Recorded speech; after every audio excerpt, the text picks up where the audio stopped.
അസ്സലാമലൈക്കും, welcome to YouTube channel. ഇന്നിവിടെ ഉണ്ടാക്കാൻ പോകുന്നത് നല്ല അടിപൊളി ടേസ്റ്റി ആയിട്ടുള്ള ഞണ്ട് കറിയാണ്. അപ്പോൾ ഞണ്ട് ഇഷ്ടപ്പെടാത്ത ആൾക്കൊക്കെ ഇതിങ്ങനെ ആക്കി കൊടുത്താൽ മക്കളൊക്കെ നന്നായി കഴിക്കും.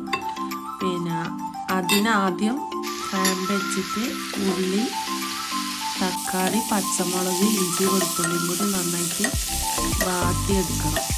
വാടി വന്നതിന് ശേഷം അത് കഴിഞ്ഞ് ഞാൻ വെക്കണം. മിക്സിയിലിട്ട് അത് അടിക്കാനുള്ളതാണ്. അപ്പോൾ പിന്നെ അടുത്ത സ്റ്റെപ്പ് നമുക്ക് ചെയ്യാം. ഫാൻ വെച്ചിട്ട് വെളിച്ചെണ്ണ ഒഴിച്ച് ചെറിയുള്ളിയാണ് എടുത്തത്. ചെറിയുള്ളി, ഇഞ്ചി, വെളുത്തുള്ളി, പച്ചമുളക് ഇട്ട് നന്നായിട്ട് വാട്ടിയെടുക്കണം.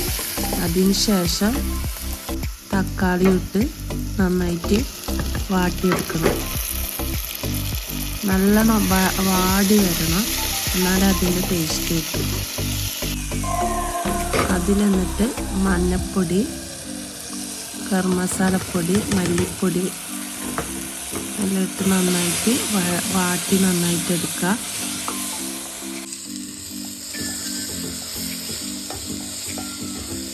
നല്ല ടേസ്റ്റാണ് ഇങ്ങനെ വെച്ച് കഴിഞ്ഞാൽ.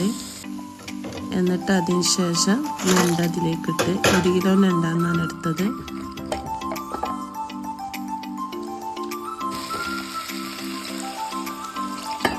നല്ല ദോശയും ഞണ്ട് കറിയാണ് ഞാനാക്കിയത്. അപ്പോൾ ദോശക്ക് കഴിക്കാൻ നല്ല ടേസ്റ്റ് ഉണ്ട്. മക്കളൊക്കെ നന്നായി കഴിച്ച്.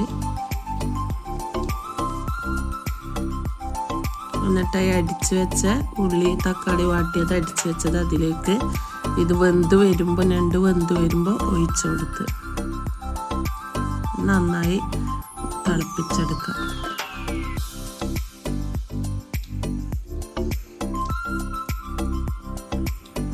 മല്ലിച്ചപ്പും കറിവേപ്പിലയും കൂടി ഇട്ട്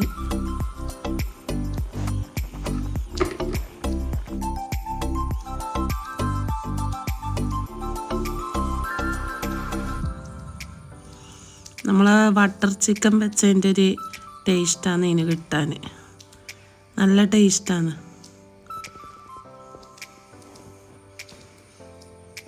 അങ്ങനെ നമ്മൾ ഞണ്ട് കറി റെഡിയായി.